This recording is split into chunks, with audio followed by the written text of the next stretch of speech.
Welcome to Real Estate Investing Unscripted, a podcast from Fund That Flip, where we explore some of the most creative, innovative, and inspiring stories from the real estate investor community. With expert tips and success stories you won't hear anywhere else, you'll come away with inspiration on how to improvise in the unscripted world that is real estate investing, so that you can dominate your next real estate deal. Now your host, founder and CEO of Fund That Flip, Matt Rodak. Welcome everyone to this episode of Real Estate Investing Unscripted. I'm your host, Matt Rodak, founder and CEO of Fund That Flip. And joining me today from Boston, Massachusetts is Justin Silverio, owner of JS2 Homes, which is a real estate investment company, and also owner of Open Letter Marketing, which is a direct mail company that specializes in providing services to other real estate investors. So I met Justin a few weeks back at an event down in Philadelphia, got to learn about what he's up to, and I just had to get him on the show to share his story and all the cool stuff he's up to. So with that, welcome to the show, Justin. Thank you so much, Matt. It's great to be on. Yeah, love having you. So you run two businesses. One is a real estate investment company and one is a service provider to other real estate investment companies. So tell us a little bit about yourself, kind of your background, how you got into the business, and then generally, like, what do the two companies do? Yeah, sure. So I guess my interest in real estate started back when I was younger. My father was a general contractor for about 45 years, and I always had an interest in what he was doing, building homes and taking something from raw materials and building a beautiful home that people love to live in. But I never wanted to be a contractor. Never wanted to have to deal with that and kind of using my hands all the time. But I always had a fascination of it. Then fast forward in 2000, I would say 8, 2009, 2010, those flipping shows came on. And I went the route of went to college. I was working in the accounting field and I love numbers.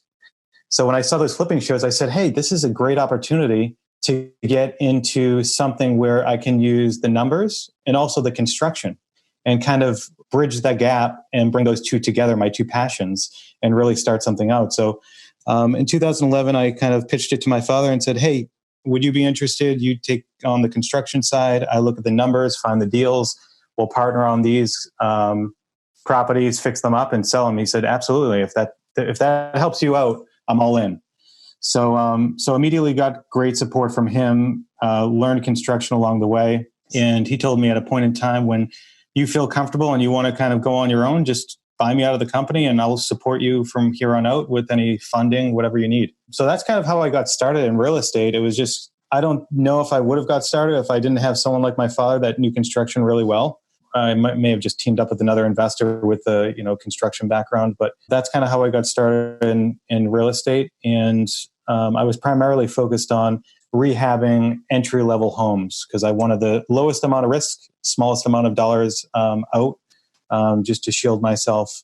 And over the years, as I got comfortable with that product, I moved up to mid-market homes, then high-end home renovations, then high-end new construction. And now what I'm doing and focused on is wholesaling, and I guess 10% of what I do is condo conversions, multifamily condo conversions in the city of Boston. In 2016, I left my full-time job. So it was about 5 years that I was doing real estate part-time while having a full-time job, which was with a wife and kids. That was extremely tough. But I jumped ship in 2016, and that's when I launched Open Letter Marketing. Most of my deals always came from direct mail because I always wanted to be in the driver's seat of finding my deal flow. So I got really good at direct mail and just getting myself to stand out from my competition. So I had a very unique approach than what anybody else offered on the market. And so I knew it worked well for me. And I wanted to offer these products and services to other real estate investors because I felt I knew it worked, and I knew it worked better than what was out there. And I really wanted to offer this product. So I started Open Letter Marketing in 2016, and it's been growing ever since then. Very cool. So that's neat. So you started with your dad back in 2011. Is he still the partner? Have you guys kind of moved along, or what's the status of that now? Yeah, in the end of 2014, I believe it was end of 2014, I bought him out of the company. which he was fine with, because that was the whole intent was for him. I mean, he supported both of my parents were very supportive of me and my brother. And my brother owns his own company, so they did whatever they could to help us out. Yeah.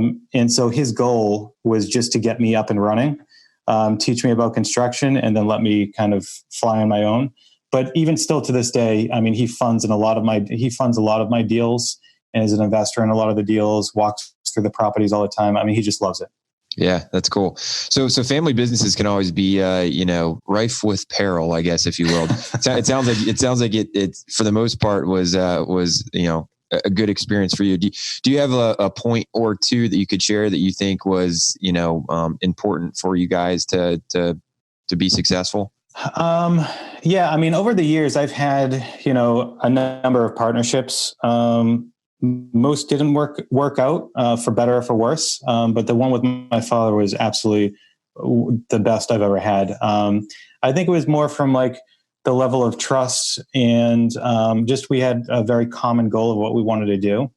Mm-hmm. And I think it was just early on in my career. So just learning and taking in everything that I could from him.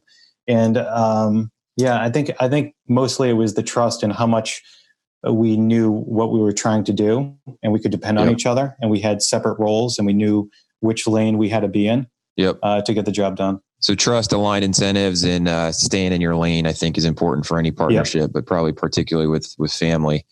Yeah. And over the years, I mean, I would say one big thing with partnerships, one partnership ended with one of my partners, but it actually ended really great. And the only reason that is because when we set up the partnership, we looked down the line and said, all right, what does this look like if we do, break apart? What does that look like? The most important thing is we remain friends. So how does that work? So we actually engineered the exit before we even actually got started. Smart. And I'll tell you, and we had a deadline on if it's not working this month by this time frame, then we're going to kind of go our own ways. And it worked out pretty well, and we're still friends to this day. And that was actually a successful kind of divorce. Yep, that's what you want. That's why they have contracts, not for when they go well, but for when they don't. I guess, right? Absolutely. All right, cool. So I'd like to focus a little bit more on the direct mail side of the business. So for those that maybe aren't as familiar with this marketing strategy, maybe just give us the 60 seconds on like what it is and like how it works and, why it's, an effective way to develop lead flow. Sure. One of the biggest reasons I love direct mail is because you are in full control of your deal flow and you can target people exactly who you want to mail to. So if you're driving down the street and you see a dilapidated house, you can actually get the address and send them a mail piece. So it's a great way to go direct to seller because, I mean, in today's market, competition is extremely high. So the chance of finding deals on the MLS, depending on wholesalers, real estate agents, that's extremely difficult to kind of build your business on. And not only that, it's difficult to get really good spreads because you usually have middle people in the way of getting more of the profit. Mm-hmm. So direct to seller marketing gives you the opportunity to be right in front of the seller where there's less competition. You can build rapport and you can get better deals. So this is literally finding a dilapidated house or finding a list of potential, homes where the owner may want to not own it anymore, and then sending them literally a physical piece of mail. Yes, that's absolutely. Yeah. Most of the people that we're mailing to are in, and this is kind of the spiel that I give to a lot of the prospective sellers that call in is, we're not the best buyers for everyone, but the people that we are buyers for is where your property needs some sort of work. It might be outdated. We can come in and add some value. Mm-hmm. And the other situation is when, you're going through some sort of situation that's a little bit unique. You don't want to list your market on the MLS. You just want a quick, easy solution. So that's the exact people and demographic that I look for. So let's talk about that a little bit, right? So I think it's called list building, right? And having a good list of people that fit that criteria that are good sellers for you, where you can offer them a lot of value. How do you go about building those lists, and why is it important that you have a good list, and kind of what's your advice to people on building good lists? There's two thoughts on this. Those that have a smaller marketing budget have one way to do things. The people with the larger marketing budget, they're not so focused on getting niche lists, and they'll use more general lists. So what I mean by general lists is they'll go on to like ListSource and pull equity owners, absentee owners, the lists that are very easy to pull. And they do that because they can mail to a lot of people. They have really big budgets, so they can send out marketing to just a huge volume of people. Not everybody's kind of in that position. So for me, and it's always been my train of thought, is that I focus a lot of my time on list building, because I never stop mailing to somebody unless they sell the house or call in and say, take me off your list. So a lot of the people that I buy properties from, I've been mailing to for 2 years, 3 years, 4 years, and time and circumstance just changed, and they're calling me because I've been mailing so long, and I've built a lot of rapport with them. So it will actually take me 2 to 3 months to build my own lead list. And the way that I do that is I will pull about 15 to 20 different lists. So that could be a range from general lists, like I mentioned, your absentee owner, your equity list, and then it's also niche lists. So driving for dollars, tax liens, probate, inherited. We have a firehouse list that I can pull. So I pull all of those leads, throw them into one spreadsheet, and then I have a program that will layer the leads. So it'll identify which property or which properties are on multiple lead lists. Okay, so the reason I want to do that is because a property that's on an equity list might not be a great lead. But now if it's on an equity list, it's on a driving for dollars list, a tax lien list, in an absentee list, that lead just got way higher quality than if I just identified that it was on an equity list. Mm-hmm. And then I can segment my lead list into high quality, medium quality, and low quality. Because when you're marketing, you want to make sure that you're spending your money in the right places. So I'll spend more time and energy on the prospects that are in the high quality bucket, and not so much on the people that are in the low quality bucket. So it's a long process, but I spend a lot of money on every one of my leads. So I want to make sure that anybody that gets onto my lead list, because I'll never take them off unless they call or sell their home. So I want to make sure that I start off with a good lead list in the beginning. And also it leads to a much higher success rate when you do market to them. Got it. So do you have like multiple, so if you're building one list over 2 to 3 months, right? And then you start marketing to that list. I'm assuming then you've got, I don't know, 10 or 12, because you've been doing this a while, other lists that are kind of still on some type of a follow-up campaign strategy. So you're launching a new list, call it once a quarter. So you may have 4 different lists going, 4 new lists started each year on top of older lists you've started in previous years. Is that kind of how it works? I basically I never get rid of the leads. I will just add to my lead list. Okay. Got it. So they'll all roll into basically one large campaign, but I'll have different batches. So if my lead list is about 25,000. So I'll mail 25,000 over, 6 weeks. Got it. So as I start to add new leads in, or remove them because they sold their homes, then it'll just kind of change around the number of leads that I'm sending in each batch.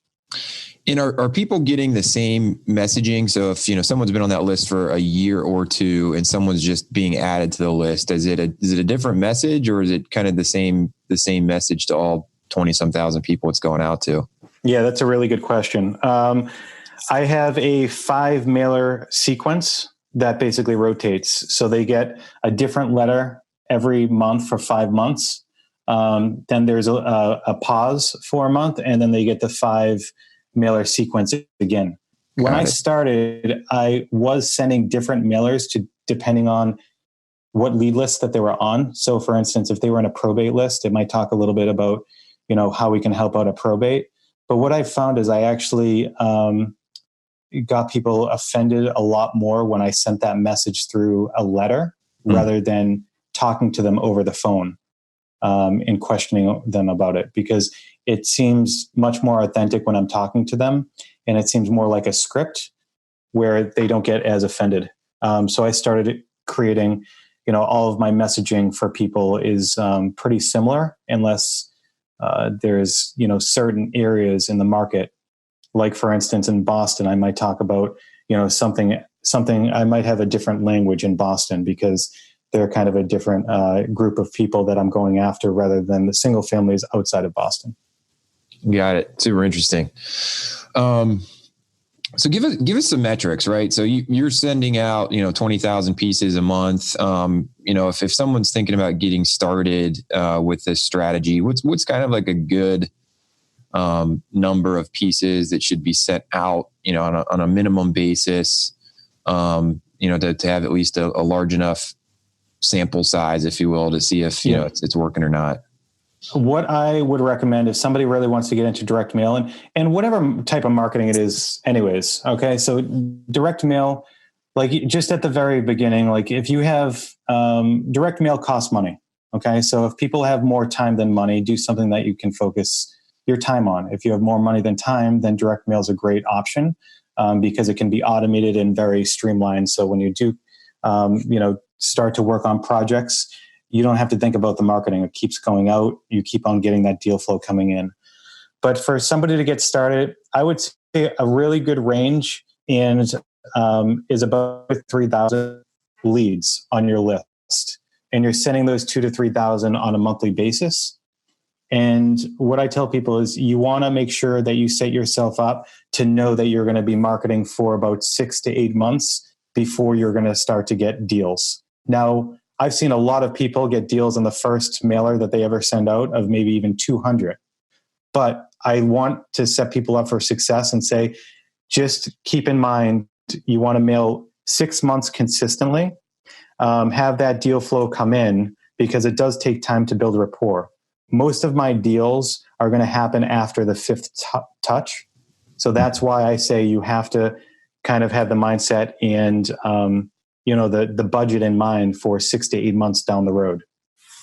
Got it. I think that's like in the marketing world, there's some statistics, right, where you need like 7 impressions to convert a customer. So that's kind of in line with that. I was just going to say the biggest thing that I always tell people is, does anybody, when I give presentations, I say, does anybody not know who Coca-Cola is? And obviously nobody raises their hand. And okay, why do they still market? They do it because they're building their brands. They want to keep on, top of mind, all of that. So you have to do the same thing with your marketing. Yep. To build our deal flow, we have to be really good at marketing. And I think a lot of investors don't really focus a lot of their attention to it. But the big difference is when I see a lot of the top investors who use us around the country, they're keeping track of all the KPIs. They're focused on their marketing. They're changing things up. They're always looking at their, just all their numbers. Yep. So let's talk a little bit about that, right? So let's say we're gonna get started with some direct mail. We've built our lists. We've got our 3,000 leads. We've got our budget for 6 to 8 months. The other big piece of this, right, is you've got to be prepared to start handling some inbound phone calls, right? Mm-hmm. So what does that look like? Like if I'm sending out 3,000 pieces and maybe it takes me a couple months to get going, how many calls should I expect to start receiving? So it depends on your market, but and it depends what you're sending out. So it depends on market, how good your lead list is, where you're sending it out. But on average, you can expect anywhere from 0.5% to 1% response rate on that. Okay. And that's pretty good. 0.5% to 1% is what you're looking for. So got it. Okay, cool. But still a decent amount of phone calls that you're going to have to, if you're doing 3,000 leads, that's a decent amount of phone calls you got to be ready to start taking. Is there a best practice around like how you set that up? Have you guys set up like phone lines, answering services? Like what's a good way to be thinking about scaling that up? So one is that they don't want to send all 3,000 at once. What I would recommend is they batch that out over 4 weeks. So don't send all 3,000 out because you're going to get a bunch of phone calls all at once. You're not going to be able to handle it. You're not going to be able to get back to people, and that is just absolutely wasting money. So I would recommend that they send a portion of that list. So over 4 weeks, they're sending to the 3,000. So the calls will be more steady. So that's the first thing.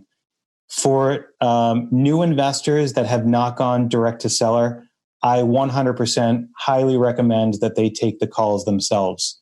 That's probably one of the most important skills that you can build as a real estate investor, is talking to sellers. And when I started, I was terrible, and I missed a lot of deals because you have to kind of learn as you go.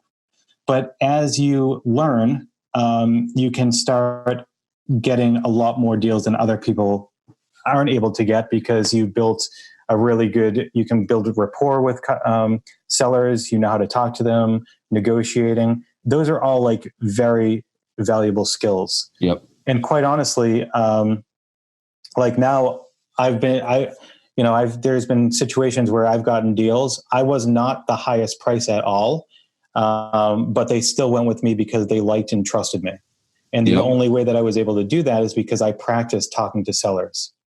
Now, when you start to scale, you can obviously hire acquisitions specialists, and you can then train them on how you want them to talk to sellers. So that's kind of the progress there. As far as taking in calls, I mean, Google Voice, I use that for at least 5 years, but now I use CallRail.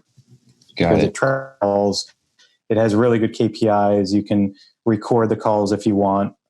There's a lot of options, and it also integrates into my CRM system. Got it. Very cool.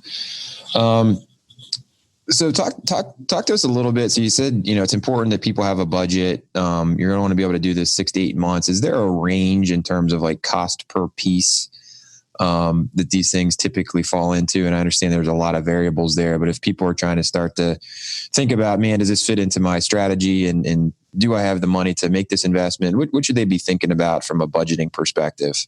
Yeah, depending on, like for us, we're open letter marketing is actually one of the only ones that actually have mailing campaigns. What that means is that you can set up in the beginning, I want to do a 5-month mailing campaign similar to what I was just talking about. Mm-hmm. And they basically set it and forget it. So if they did something like that, our pricing is based on how much they order and if they're doing first class or standard class. So depending on how many leads that they have.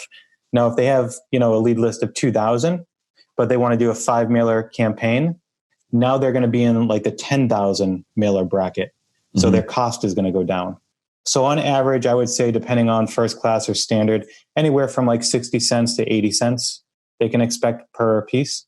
Got it. So be thinking about that, guys. I think it's a good time of the year as people are starting to think about budgeting for 2020 and how you're going to be growing your business. If direct mail is not a part of your strategy, maybe it should be, particularly as it continues to get more competitive out there on the buy side. So I know you guys do direct mail, but I think you do some other things that you found over the years complement direct mail. Talk to us a little bit about what some of those strategies are, and how do those actually work to complement the direct mail? Sure. So direct mail, as I mentioned before, has always been my baseline marketing approach. But as over the years, competition has increased a lot. More people have been getting into direct mail. However, direct mail still is a great resource for me. But what I found that can significantly impact the amount of responses that you're getting is layering other marketing strategies on top of it. So we offer Ringless voicemail, IP marketing, and probably within in next year we're going to start offering text messaging. And what we found is that by properly layering these other marketing strategies, your response rate significantly increases. So what is Ringless voicemail and IP marketing for those? Sure. So Ringless voicemail is when you record a voice message and you can blast that voice message out to many of your prospects. And basically that message it looks like they have a missed call, and it automatically records a voice message on their phone. So it doesn't ring, it just goes right to their voicemail.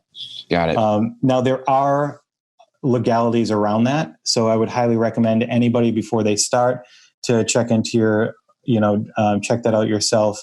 with TCPA rules. Some investors are of the mindset that they don't do it at all because they don't want to mess around with it. Other people say, well, I'm not selling anything, I'm buying something, so those laws don't apply to me. So, and then I have there's a lot of people kind of in the middle. So it's all up to the investor and kind of their comfort level on that. Get some legal advice, sounds like. Absolutely. Maybe. Yep. Yes. Same with text messaging, although there are some text messaging TCPA compliant texting platforms out there. Mm-hmm. We are starting to look at that and how we can offer that out to our customers, because we have found that text messaging has been a very successful resource for me as well as other investors. Got it. And I'm assuming there's data sets out there that are, help you match addresses to phone numbers and something that you guys can maybe point people in the right direction as well. Yeah, we offer skip tracing services. So what we're trying to do is we're really trying to build out, a one-stop shop. So you can send your direct mail with us. We can skip trace your list for us, for you guys. And we can also set up the Ringless voicemail, IP marketing. We're going to get into text messaging. So there's a lot of stuff that we want to do internally. And before we even start offering services out, I have to test it in my own company. And I generally have other investors kind of beta test me to see what results are, because I do not want to offer a less superior product or service to my customers. I know it has to work really well for me. So that on the back end is a lot of testing, like even on skip tracing. I mean, there's so many different services that I've tested out before I landed on the one that I really like. Mm-hmm. So I'm doing all that upfront testing instead of just, throwing out, all right, we have skip tracing. I don't really care how this, the quality of the data, because it's got to work. If I can't use it in my own business for JS2 Homes, I don't want my customers to use the service either. Love it. Eating your own dog food, as they say, Absolutely. Right? Yeah, cool. Absolutely. All right, guys, if you think this is cool and it makes sense and you're looking for new creative ways to develop leads, I think that my big takeaway here is there's a lot of science behind this to get it right. And unfortunately, Justin's done a lot of the testing and figuring it out for you. So don't waste your money. Find an expert. Look up Justin. Look up his company. Have them help you find a lot of sweet deals, and then call us up and we'll get you funded. Absolutely. All right, man. So the theme of the show here is real estate investing unscripted. As you know, from your experience being a real estate investor, things happen, right? You can read the books, you can go to the shows, the conferences, you can have mentors. But inevitably, you're going to eventually, if you're in this business long enough, stumble across a situation that you just couldn't have planned for or predicted. Mm-hmm. Can you share one of those stories, with the listeners here and kind of what you learned from it and how that's impacted and changed how you think about things going forward? Sure. Man, and there's so many struggles and issues that happen. But honestly, looking back at them, I'm grateful for every single one of them, because I think it's the struggles and the issues that you have in your business that makes you stronger and makes you set yourself up for better success. Totally. One of the biggest issues that I had as a real estate investor is, and it was always dealing with contractors, babysitting contractors and, dealing with them and all the just day-to-day stuff with them. So I was working on this project and we hired, I was with a partner at this time, and we hired a contractor who we thought had good credentials and was doing a lot of great things and, had a budget up front. We went through, we got his insurance papers, we hired him, had a contract, and come to find out he was not a contractor at all. He forged all of insurance documents. He was hiring people off Craigslist that never did any construction to do a lot of the structural stuff to the house. So it was a huge, huge issue. And luckily we found out, before the walls were the sheetrock was up or anything like that. And we found out that he was doing it to dozens of other real estate investors. And I actually had to go to court, and he went to jail for about, I think, 4 or 5 years. Wow. For it. But it really left us saying, shit, what do we do now? We have to get this all redone. So that was like a big moment where I said, all right, if I'm going to start to work with contractors, I really need to put into place certain things and have basically a new contractor hiring package and do a lot of my due diligence up front, like calling the real estate agent, the insurance company, and saying, hey, is this policy still active with you? Because if I did that, they would have said, we don't have a policy with this person. Yep. So that really changed things around and made me much more efficient and documented everything once a contractor worked with us. That's really scary, actually. I guess it's some of this stuff is relatively easy to fake, I guess. You can say the right things and make it look real, but wow. So the easy thing, right, is I think like verify, trust but verify is kind of what I'm hearing. And you've got certain other third parties that they're representing are insuring them or bonding them or previous experience. And I think I've had some experience with this before too. It's like, oh man, it takes time to verify all of that and get it right. But also takes time to do work twice and a lot of money to do work twice. So, I would much rather take the time up front, verify, than have to deal with that again. I mean, that was a measure twice, cut once, as they say, exactly. Right? Your father That's probably exactly taught you that. Yeah. Awesome. Thanks for sharing that. So Justin, if listeners want to get a hold of you, they're interested in kind of what you're up to and want to know if maybe you can help them grow their business and find new deals. How do they get a hold of you? And along those lines, what type of investor is kind of the best investor for you and where you can add the most value? Sure. So first off, they can check us out at openlettermarketing.com. They can get in touch with me and just shoot me an email at justin@openlettermarketing.com. I'm happy to chat or talk to anybody and see if we can help them out. Best investor that kind of who we feel like we work really well with is, I guess, an investor that has that mindset. I mean, that marketing mindset of making sure that you're sticking with it for 6 to 8 months. We get a lot of people that, want to do a one-off or, send out one mailer and then stop. And we try to avoid those type of investors. And the reason why is because we don't want to set them up for failure. We want to set them up for success. So if we have a feeling that somebody is going to do that, we'll talk to them about, why it's important to be on to be consistent for 6 months, because we want to set everybody up for success. That is the biggest thing. So really any investor, whether you're starting out with direct mail or you're, doing a bunch of deals, both of them are great, but, have an understanding that marketing is all about building rapport, building your brand, and the deal flow comes with time. It's an investment, really. At the end of the day, it's an investment, 100%. Which means you don't get a return always right away. You've got to invest and stick with it in order to get that return. Right. Very cool. So check out openlettermarketing.com. Shoot Justin an email at justin@openlettermarketing.com if you guys are interested. Thank you so much for being with us, Justin. I think kind of if I could summarize some of the key points here. We started talking about partnerships. I think, very, very important advice here that sounds simple, but if you get it right, can make a big difference. Stay in your lane, partner with people you trust, set clear expectations. And then, I think what you said and resonates with me is design your exit strategy when things are still good on the front end. And the clearer you can make that, the cleaner it can be if things don't work out for whatever reason. As far as marketing goes, or direct marketing goes, it's a strategy that works. Obviously, Justin's built a business around it, and now a wholesaling business. But it is all about building and committing and having a budget and treating it like an investment. So if it's something you're going to do, go in eyes wide open, commit to the spend, and if you do so, pretty good shot you're gonna kick up some deals.